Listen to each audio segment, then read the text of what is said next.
નમસ્કાર વિદ્યાર્થી મિત્રો, હું નિમેશ રાઠોડ જય અંબે ગ્રુપ ઓફ સ્કૂલ્સમાં આપ સૌનું હાર્દિક સ્વાગત કરું છું. મિત્રો, આપણે પ્રકરણ નંબર 3 સુરેખ પથ પર ગતિનો છેલ્લો ટોપિક આજે ડિસ્કસ કરીશું. લાસ્ટ ટોપિકનું નામ છે સાપેક્ષ વેગ.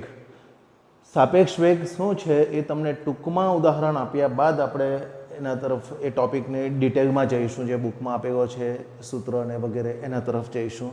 ચાલો, સાપેક્ષ વેગ એક્ઝેક્ટલી શું છે તમને એક નાનકડું ઉદાહરણ આપીએ. ચાલો, કોઈક વ્યક્તિ ટ્રેનમાં બેઠો છે. ચાલો, ટ્રેન પ્લેટફોર્મ પર સ્થિર ઊભેલી છે. એક વ્યક્તિ ટ્રેનમાં બેસીને બુક વાંચે છે. એની સામેની સીટ પર બેઠેલો વ્યક્તિ એને જુએ છે, એ એને સ્થિર દેખાશે. ટ્રેન પણ સ્થિર છે, સમજો. પ્લેટફોર્મ પર એક માણસ ઊભેલો છે, એ બારીમાંથી એ વ્યક્તિને જોઈ છે, પેલા બુકવાળા વ્યક્તિને, તો એ વ્યક્તિ પણ એને સ્થિર જ દેખાશે. જેવી ટ્રેન શરૂ થશે, ટ્રેન જેવી ગતિમાં આવશે, કઈ ઘટના બનશે સમજો. જે સામસામેની સીટ પર ટ્રેનની અંદર જ બેઠેલા છે એ વ્યક્તિઓ તો એકબીજાને સ્થિર જ દેખાવાના, ગમે એટલી સ્પીડમાં ટ્રેન હશે. પરંતુ જે વ્યક્તિ પ્લેટફોર્મ પર ઊભેલો છે એ વ્યક્તિને ટ્રેનમાં બેઠેલો વ્યક્તિ ટ્રેનની સાથે સાથે દૂર જતો અનુભવાશે. હવે કહેવાનું તાત્પર્ય શું છે, આ એક્ઝામ્પલનું તારણ શું સમજો. એક માણસને, જે વ્યક્તિ ટ્રેનમાં બેઠેલો છે એને પેલો પુસ્તકવાળો વ્યક્તિ સ્થિર દેખાય છે, જ્યારે બહાર ઊભેલા વ્યક્તિને, પ્લેટફોર્મ પર ઊભેલા વ્યક્તિને બંને વ્યક્તિઓ ગતિ કરતા દેખાશે. ટૂંકમાં કહેવું હોય તો ઘણીવાર એ બાબત અગત્યની છે ગતિ માટે કે તમે કઈ જગ્યાએથી કેવી રીતે અવલોકન કરો છો એ ઇમ્પોર્ટન્ટ છે. અને એને જ આધારે આજે આપણે સાપેક્ષ વેગ નામનો ટોપિક જોવાનો છે. અત્યાર સુધી આપણે સુરેખ પથ પર ગતિમાં એવી ચર્ચાઓ કરી કે દરેક વખતે ગતિ થતી હોય અને આપણે કોઈ સ્થિર જગ્યાએ જ ઊભેલા હોઈએ, સ્થિર પૃથ્વી પરથી અથવા સ્થિર કોઈ પણ સ્થળ પરથી અવલોકન કરતા હોઈએ. આ એક ટોપિકમાં આપણે એવું જોઈશું કે બંને પદાર્થો ગતિ કરતા હોય ત્યારે એક પદાર્થની સાપેક્ષે બીજા પદાર્થનો વેગ કેટલો છે એની ચર્ચા કરવાની છે. ઇન્ટરેસ્ટિંગ છે ટોપિક અને બહુ સરળ છે. ચાલો, જે સૂત્રાત્મક સમજૂતી છે એ થોડીક જોઈ લઈએ. સમજો, આમાં સાપેક્ષ વેગની સાથે સાથે સાપેક્ષ સ્થાનાંતર નામનો એક ટોપિક પણ આપણે સમજવાનું છે કે સ્થાનાંતર આવડશે તો વેગ ઓટોમેટિક આવડી જશે. ચાલો, એક પ્રારંભિક સ્થિતિ લઈએ અને એક અંતિમ સ્થિતિ લઈએ. ચાલો, આવી કંઈક ધારણા બાંધીએ. એક્સ અક્ષ પર બે પદાર્થો ગતિ કરે છે. એક પદાર્થનું નામ છે એ અને બીજા પદાર્થ અથવા કણ, તમે જે શબ્દ વાપરો તે, બીજા પદાર્થનું નામ છે બી. જુઓ, આ એક એ પદાર્થ, એક બી પદાર્થ, બંને ધન એક્સ અક્ષની દિશામાં ગતિ કરે છે. આ એરો મારેલા છે આપણે. એમનો વેગ કેટલો છે તો બંને અચળ વેગથી ગતિ કરે છે. એનો વેગ જે છે એને આપણે વીએ કહીશું, બીના વેગને વીબી તરીકે ઓળખીશું. આ આકૃતિમાં પ્રારંભિક સ્થિતિ એટલે કે ટી બરાબર 0 સમયની સ્થિતિ દર્શાવી છે. ચાલો, 0 સમયે એ કઈ જગ્યાએ છે, ગતિની શરૂઆત કરે ત્યાં એ કેટલા અંતરે છે તો ઉગમ બિંદુથી એનું જે અંતર છે અથવા એનું જે સ્થાન છે એને આપણે એમ સ્થાનને એક્સ વડે દર્શાવીએ છીએ. એનું સ્થાન એટલે બાજુમાં એ લખીએ, પણ સ્થાન તો બદલાવાનું, સમય જતાં જતાં એ ગતિ કરે છે. તો આ 0 સમયનું સ્થાન છે એટલે એક્સ એનું 0 સમયે સ્થાન એક્સ એ ને કાઉન્સમાં આપણે સમય લખી દઈએ કે 0 સમયે એનું સ્થાન એક્સ એ 0 એમ કહી દઈએ. બરાબર. ચાલો, એવી જ રીતે ઉગમ બિંદુથી બીનું સ્થાન કેટલું છે 0 સમયે, આ પ્રારંભિક સ્થિતિ બંનેની દર્શાવી છે, તો એને આપણે નામ આપી દઈએ એક્સ બી અને કાઉન્સમાં લખી દઈએ 0 સમય. ચાલો, તો આ થઈ ગયા બંનેના સ્થાન. ફરીથી સમજો, આ સંજ્ઞાઓમાં ગૂંચવાતા નહીં. આપણે એ અને બીના સ્થાનને એક્સ વડે દર્શાવીએ, એનું સ્થાનને એક્સ એ કહીએ, બીના સ્થાનને એક્સ બી તરીકે ઓળખીએ. હવે 0 સમયે સ્થાન હોય તો એને શું કહેવાનું, એક્સ એ કાઉન્સમાં 0 લખી દેવાનું. ટી સમયે સ્થાન હોય તો આપણે એને શું કહીશું, એક્સ એ કાઉન્સમાં ટી. ચાલો, આ 0 સમયની સ્થિતિ બંનેના સ્થાન આ છે. એ જ વસ્તુ આપણે આમાં લખ્યું છે. જો વર્ણનમાં શું લખવાનું છે, આકૃતિમાં દોર્યું છે એ જ લખવાનું. ચાલો, ધારો કે બે કણ એ અને બી, તો આ બંને કણ અથવા પદાર્થ, બંનેમાંથી જે શબ્દ વાપરવો હોય તે વાપરી શકાય. અચળ વેગથી, આ બંને વેગના મૂલ્ય અચળ છે. ધન એક્સ અક્ષની દિશામાં ગતિ કરે છે. 0 સમયે ઉગમ બિંદુથી એનું સ્થાન એક્સ એ કાઉન્સમાં 0, ટી સમયે ઉગમ બિંદુથી બીનું સ્થાન એક્સ બી કાઉન્સમાં 0 સમય દર્શાવવાનું. ચાલો, પછી આગળ વધીએ. અંતિમ સ્થિતિમાં શું થાય હવે સમજો.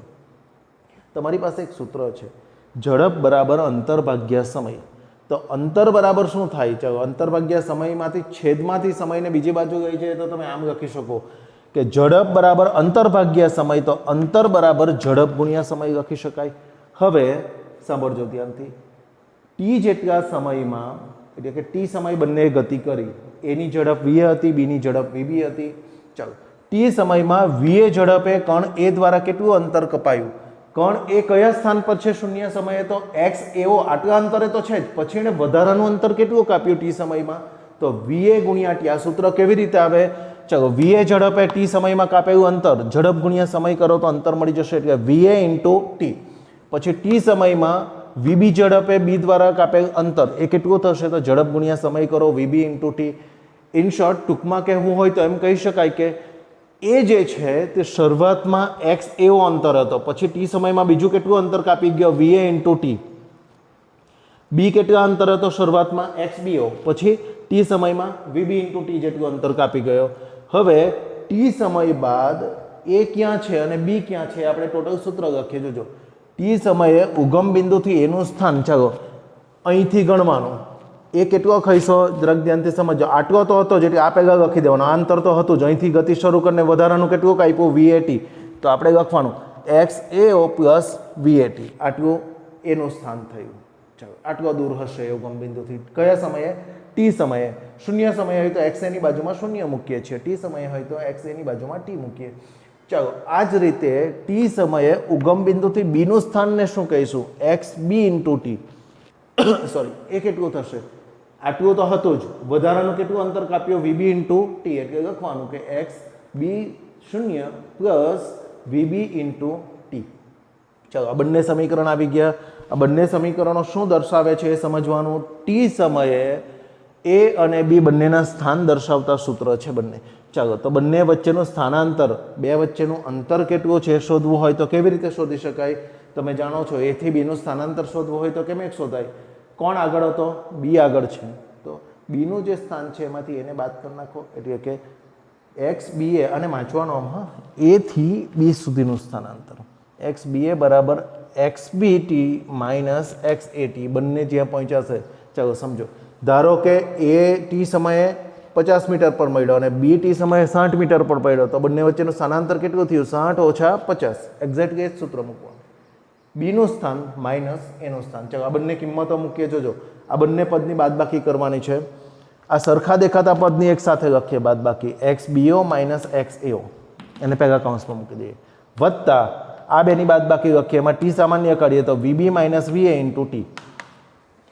આ આપણું સ્થાનાંતરનું ફાઇનલ સમીકરણ થયું અને સાપેક્ષ સ્થાનાંતરનું સૂત્ર કહેવાય. ક્યાંથી ક્યાં સુધીનું વાંચવાનું? એક્સ બાજુમાં બી પછી એ લખેલો હોય તો એને વંચાય એથી બી સુધીનું સ્થાનાંતર. ધારો કે એક્સની બાજુમાં એ પછી બી લખેલો હોય તો એને બીથી એ સુધીનું સ્થાનાંતર તરીકે વાંચવું.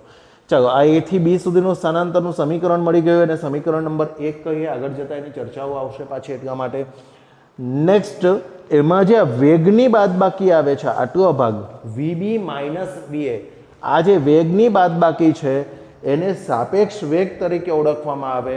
એને દર્શાવાય આ રીતે. જોજો વીબી માઇનસ વીએ ને જે ક્રમમાં બાદબાકી છે, આ બી વાળું પદ પહેલું છે તો વી બી અને એ પછી છે તો એ, આ રીતે લખી દેવાનું. વીબી માઇનસ વીએ છે તો વી બી એ લખવાનું. આ જે ક્રમ બી ને એનો છે તે જ અહીંયા મૂકી દેવાનો અને વંચાય આ રીતે. જે બીજા સ્થાન પર લખેલું છે તેની સાપેક્ષા પહેલા સ્થાનનો વેગ, એટલે આને આમ વંચાશે. વી બી એ એટલે એની સાપેક્ષે બીનો વેગ, પદાર્થ એની સાપેક્ષે બીનો વેગ કહેવાય. અને આને ધ્યાનથી સમજજો અને લખીને પ્રિપેર કરજો કે વી, ચાલો V12 લખેલું હોય તો એનો મતલબ શું થાય? બીજાની સાપેક્ષે પહેલાનો વેગ. વી પછી પ્રથમ જે લખેલું હોય એનો વેગ અને બીજા સ્થાન પર જે લખેલું હોય એની સાપેક્ષે. ધારો કે V56 છે તો આમ લખેલું છે V56, તો આનો મતલબ શું થાય? છઠ્ઠા પદાર્થની સાપેક્ષે પાંચમા પદાર્થનો વેગ એમ કહી શકાય. બરાબર, તો આવું જરાક ધ્યાનમાં રાખવાનું આપણે. ચલો એવી જ રીતે ઉલટાવી પણ શકાય. જો એની સાપેક્ષે બીનો વેગ આટલો આવ્યો તો બીની સાપેક્ષે એનો વેગ જે છે, ચાલો બીની સાપેક્ષે એનો વેગ, તો એને પહેલો લખી દેવાનો, પછી બી, અને ક્રમમાં જ બાદબાકી કરી નાખવાનું, વીએ માઇનસ વીબી. સરળ છે સૂત્ર, એક જ વારમાં આવડી જાય એવું. ચલો આ થયા સાપેક્ષ સ્થાનાંતર અને સાપેક્ષ વેગના સમીકરણ. હવે પછી આપણે એની સાથે જોડાયેલા ત્રણેક જેટલા ખાસ કિસ્સાઓ જોવાનું છે. બહુ ઇન્ટરેસ્ટિંગ અને સરળતાથી આવડી જાય એવા છે. પહેલાં આપણે એની મોડે મોડે ચર્ચા કરી રહીશું ત્રણેય કિસ્સાઓની કે શું આવે એની અંદર. ચાલો પ્રેક્ટિકલી થોડુંક ધારજો, ઇમેજ કરજો. આપણે એવો પ્રયોગ કરીએ છીએ. બે પદાર્થને ગબડાવીએ. આ બંનેના વેગ સરખા છે ધારી લો, બરાબર. એક એક સેકન્ડમાં બંને ધારો કે 5 મીટર જેટલું ખિસ્સા કરે છે, બંને સરખું જ ખસે. તો તમે એક બાબત સમજો, આ બંને જે છે સરખા વેગથી એક જ દિશામાં ગતિ કરતા હશે તો એ જે છે તે બીને કોઈ પણ સમયે જઈને એની સાથે થઈ શકશે નહીં, અથવા એની નજીક જઈ શકશે નહીં, અથવા એને ઓવરટેક કરી શકશે નહીં. કેમ? બે પદાર્થને આપણે ગબડાવીએ, એકને આગળ રાખીએ, એકને પાછળ રાખીએ, પછી બંનેનો વેગ સરખો જ રાખીએ તો બંને વચ્ચેનું અંતર જે છે તે તો એટલું ને એટલું જ રહેવાનું, કારણ કે બંનેના વેગ એક જ દિશામાં ને સમાન છે. વી અને વીબી જો સરખા હોય, બંનેના મૂલ્ય સરખા હોય તો આ બે વચ્ચેનું જે ગેપ છે, આ ગેપને શું કહેવાય, કેટલું અંતર થાય? XBO minus XAO. એ બદલાશે નહીં. કોઈ પણ સમયે તમે આ બે વચ્ચેનું અંતર શોધો, ધારો કે ટી સમયે જઈને આપણે અંતર શોધીએ આ સૂત્ર મુજબ, બરાબર, XBT માઇનસ XAT. તો ટી સમયે શોધો એ કેટલું હશે? આ શરૂઆતનું જેટલું જ રહેવાનું. કેમ? તો એ બદલાશે જ નહીં. સૂત્ર પરથી પણ એ બાબત સમજી શકાય. જો બંનેના વેગ સમાન હોય એટલે કે સ્થાન વિરુદ્ધ સમયના આલેખનો ઢાળ વેગ આપે, બંનેના ઢાળ સરખા, જો સરખી લાઈન છે, આ એક્સ વિરુદ્ધ ટીનો આલેખનો ઢાળ એ વેગ આપે, બંનેના વેગ સરખા છે એટલે કે ઢાળ સરખો, કોઈ ત્રાસો કે આના કરતાં ઊભો કે એવું નથી, બંને લીટીઓ સરખી દિશામાં છે, સમાંતર રેખાઓ છે બંને. ચાલો, VA બરાબર VB હોય તો સમીકરણ પરથી સમજ, એમ તો આપણે પ્રેક્ટિકલી તો સમજી ગયા કે બંને સરખા વેગથી જાય તો કોઈ એકબીજાને ઓવરટેક પણ નહીં કરશે, કશું નહીં, બંને વચ્ચેનું અંતર જે છે તે અચળ જળવાઈ રહેશે.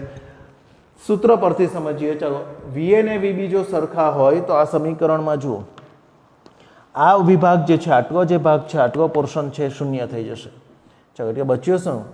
XBA બરાબર XBO માઇનસ XAO, એટલે કે XBA એટલે તો આ છે, તો XBT માઇનસ XAT કેટલું મળવાનું? આટલું જ રહેવાનું. પ્રારંભમાં જેટલું સ્થાનાંતર છે એટલું જ અંતિમ સમયે પણ રહેશે. એ આપણો પહેલો કેસ છે. જો પહેલો કિસ્સો, જો VA અને VB સમાન હોય તો XBA માઇનસ XB અહીંયા લખવું હોય તો ટી સમયે એમ લખી શકાય. હા, સમજો. નહીં લખો તો પણ ચાલશે, કોઈ પણ સમયે સરખી જ બાદબાકી રહેવાની છે. પ્રારંભમાં જેટલું હતું એટલું જ રહેશે. આ બે વચ્ચેનું અંતર બદલાશે નહીં. ચાલો, આવા સંજોગોમાં સાપેક્ષ વેગનું શું થશે? તો ચાલો તમે સૂત્રમાં કિંમત મૂકો.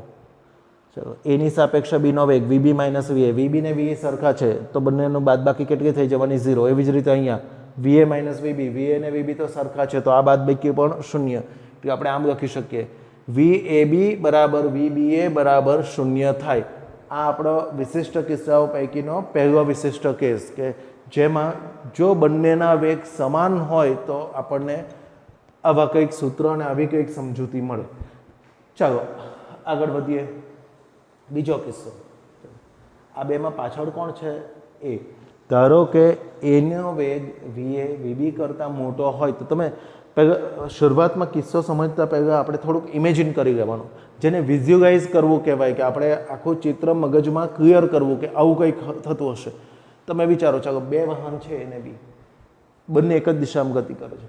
બીની ઝડપ કરતાં એની ઝડપ જો વધારે હોય તો અમુક સમયે જઈને એ શું કરશે? બીની બાજુમાં પહોંચી જશે અને પછી એને ઓવરટેક કરીને આગળ નીકળી જશે. બસ એક્ઝેક્ટલી એ જ આપણો કિસ્સો છે કે જો VA VB કરતાં મોટો હોય, એની ઝડપ વધારે હોય તો કોઈક ટી સમય આગળ બંને ભેગા મળશે. તમને કીધું તેમ કે આના કરતાં આ વાહન જોરમાં એની પાછળ દોડેલું છે તો કોઈક સમયે જઈને બંને એક સાથે થશે ને પછી આ વાહન ભેગાને ઓવરટેક કરી જશે. તો આપણે એમ લખી શકીએ કે કોઈક સમયે ટી આગળ ભેગા મળે ત્યારે શું થાય? બંને સાથે જો એ બી આગળ પહોંચી ગયો એનો મતલબ કે બંને વચ્ચેનું જે અંતર છે XBT અને XAT એ સમાન થઈ જવાના. એટલે આ બાદબાકીનું મૂલ્ય શૂન્ય થઈ જાય. જો અહીં લખેલું છે XBA અને XA સરખા થાય એનો મતલબ કે બાદબાકી શૂન્ય થાય. ત્યારબાદ એ જે છે તે બીને ઓવરટેક કરીને આગળ નીકળી જશે. એના આલેખ કેવા હશે? તો જો આ બીનો ઢાળ જે છે, આ ગુલાબી કલરનો દોરેલો, એના કરતાં એનો ઢાળ ઊંચો છે, y અક્ષ તરફ છે. એટલે કે જેમ જેમ લાઈન y અક્ષ તરફ નમતી જાય તેમ તેમ ઢાળનું મૂલ્ય મોટું થતું જાય. તમે ભણી ગયા છો કે x વિરુદ્ધ ટીનો આલેખ શું આપે? એનો ઢાળ વેગ આપે. તો આ બીની જે ગુલાબી રેખા છે એના કરતાં એની રેખા વાય અક્ષ તરફ આમ ઢળેલી છે ઉપર તરફ. જેમ ઉપર તરફ લાઈન જાય તેમ તેમ ઢાળ મોટો એટલે કે વેગ મોટો મળે. તો એનો વેગ વધારે આપણે બતાવ્યો છે બી કરતાં, એટલા માટે જો એ શરૂ મોડું કર્યું, આના કરતાં પાછળના સ્થાનથી શરૂ કર્યું, પણ એનો ઢાળ વધારે એટલે એ રેખા કોઈક ટી સમયે બીની રેખા જે છે એને છેદશે એમ કહી શકાય. ઇન શોર્ટ, આના કરતાં આ જો ઝડપથી જતો હોય તો આગળ જતાં બંને ભેગા મળશે. ભેગા મળે તે આ બિંદુ દર્શાવેલું છે. ચાલો, આવી જ રીતે જે કિસ્સો નથી આપ્યો એમાં પણ આપણે ધારી શકીએ. ધારો કે બીનો વેગ વધારે છે તો શું થાય? ચાલો, આ એ કરતાં બીનો વેગ વધારે હોય તો બી હંમેશા આગળ જ જતો રહેશે. આ જેટલી ઝડપે જાય એના કરતાં આની ઝડપ વધારે તો બંને વચ્ચેનું અંતર ગેપ મોટી થતી જશે, કેમ કે આ સ્પીડમાં જાય છે. બે વાહન પૈકી જે આગળ છે તે જ વાહનની સ્પીડ વધારે હોય તો પછી પાછલું વાહન જે છે તે વધારે ને વધારે પાછળ અથવા બંને વચ્ચેનું અંતર વધતું જ જશે, આ ઘણો આગળ નીકળી જશે. એટલે જો આપણે આવો એક કેસ વધારાનો ધારીએ કે વીબી જો વીએ કરતાં મોટો હોય તો તે સંજોગોમાં શું થશે? વીબી વીએ કરતાં મોટો હોય ધારી લો કે, તો બી આગળ ને આગળ જ રહેશે અને એ અને બી વચ્ચેનું અંતર વધતું જશે, મોટું ને મોટું થતું જશે એમ કહેવાય. ચાલો, લાસ્ટ કિસ્સો જરાક ધ્યાનથી સમજો. વી અને વીબી વિરુદ્ધ સંજ્ઞા ધરાવતા હોય. વિરુદ્ધ સંજ્ઞા એનો મતલબ શું? તો ધારો કે એક ધન દિશામાં એટલે ઉપર ચડતી લાઈન હોય આવી, આ બધી ઉપર ચડતી, બીજાનો ઢાળ ઋણ હોય એટલે કે નીચે ઉતરતી લાઈન હોય, તો શું થાય? સમજો ત્યાંથી. ધારો કે વીએ અને વીબી વિરુદ્ધ સંજ્ઞા ધરાવતા હોય. આપણે એક એક્ઝામ્પલ ધારીએ. વીએ જે છે એ +20 મીટર પર સેકન્ડ છે. જો આઈનો ઢાળ ઉપર એટલે કે ધન છે, એનો વેગનું મૂલ્ય છે ધન 20 મીટર પર સેકન્ડ. ધારી લો કે બીનો વેગ જે છે તે નીચે આમ આ ઋણમાં ગયું એટલે એવું નહીં, આમાં નહીં જાય તો પણ વાંધો નહીં, લાઈન આમાં જવી જ જોઈએ એવું નથી, પણ કોઈ પણ આવે આમ ઉતરતો આવશે, નીચે તરફ ઉતરતો આવશે તો એનો ઢાળ હંમેશા માઇનસ મળે, વાય એમ ઘટે નીચે ઉતરે એટલે. તો તેવા સંજોગોમાં બીનો વેગ જે છે તે માઇનસ મળશે. કોઈક વિદ્યાર્થી એવી ગેરસમજણ ક્રિએટ નહીં કરતા કે આ ઋણ ભાગમાં ગયું નીચે તરફ, આ નહીં હોય ને આટલો ટુકડો તો પણ ચાલે, આ ઉપરનું બી ધડતી નીચે તરફ જતી લાઈન આવે એટલે ઋણ જ ઢાળ મળે, એટલું ધ્યાનમાં રાખવાનું. એ જ રેખા ધારો કે આમ આપેલી હોય અહીંયા તો એનો પણ ઢાળ ઋણ જ મળશે. ચાલો આગળ વધીએ. આપણે આંકડા ધારી ગઈએ તો તમને ઇઝી પડશે. ચાલો, ધારો કે એનો વેગ જે છે તે ધન 20 છે, બીનો વેગ જે છે તે -10 છે, ઋણ છે, નીચે તરફ ઉતરતો ઢાળ છે. તો આવા સંજોગોમાં સાપેક્ષ વેગ લખીએ. ચાલો, એની સાપેક્ષે બીનો વેગ વીબી માઇનસ વી, આપણે સૂત્ર છે જ આપણી પાસે, બરાબર. ચાલો, વીબી એટલે કેટલા છે? તો -10 છે અને આ ઋણ તો સૂત્રમાં આવ્યું અને એનો વેગ કેટલો છે? 20. તો -10 ઓછા +20. ચલો, -10 -20 એટલે કેટલા થયા? -30 મીટર પર સેકન્ડ. હવે આનો મતલબ શું થાય તમે સમજો જરાક ધ્યાનથી.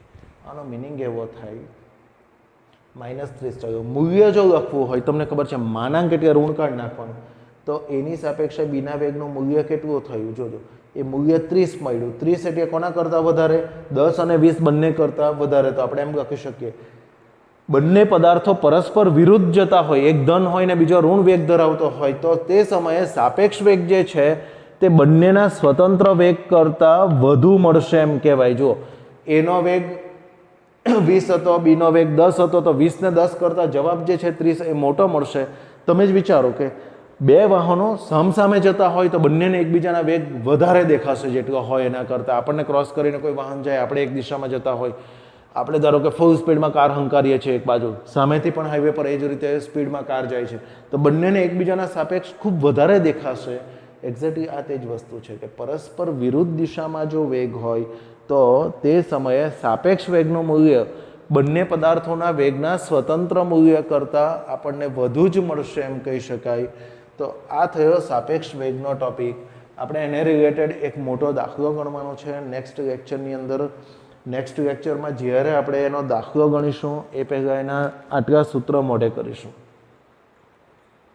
આ બે સૂત્રો સમજીને તૈયાર કરવાના, બરાબર.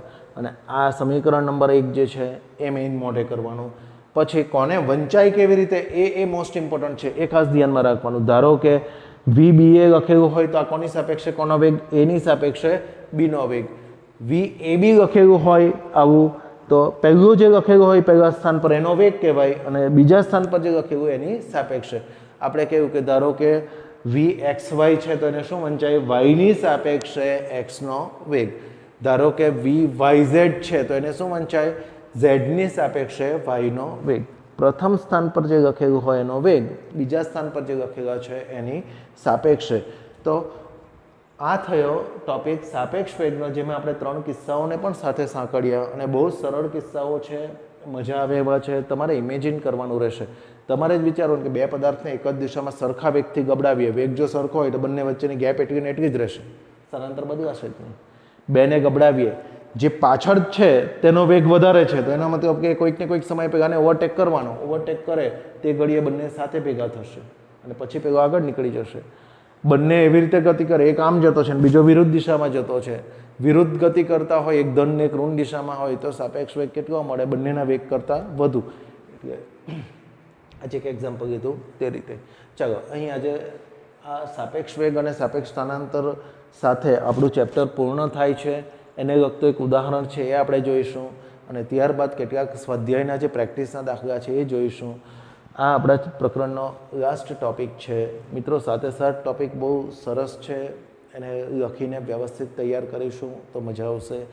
બીજું, આ બધા જે સૂત્રો છે એ આપણને 12થમાં પણ પાછા ઉપયોગી થશે, એટલે એને પરફેક્ટલી મોઢે કરવાનો આગ્રહ રાખવો. તમે બધા જાણો છો અથવા તમને શરૂઆતથી જ કહી દઈએ છીએ કે જે કોઈ કોમ્પિટિટિવ એક્ઝામ આવશે, JEE નીટ કે બીજી કોઈ પણ આપણે એક્ઝામ આપીશું તો એ બધી એક્ઝામમાં ખાલી 12મું ધોરણ નથી, 11-12 બંનેના યુનિટ્સ આવે છે. સો એને આપણે બોર્ડની તૈયારીના ભાગરૂપે જ 11મું ધોરણ છે એટલે લાઇટ લેવાની જરૂર નથી. એ 12મામાં કામ આવવાનું છે પ્લસ બધી એક્ઝામમાં કામ આવવાનું છે. સો 11th સ્ટાન્ડર્ડ પણ એટલું જ અગત્યનું છે જેટલું 12th સ્ટાન્ડર્ડ અગત્યનું છે. સો એને આપણે વ્યવસ્થિત તૈયાર કરીશું. Thank you very much.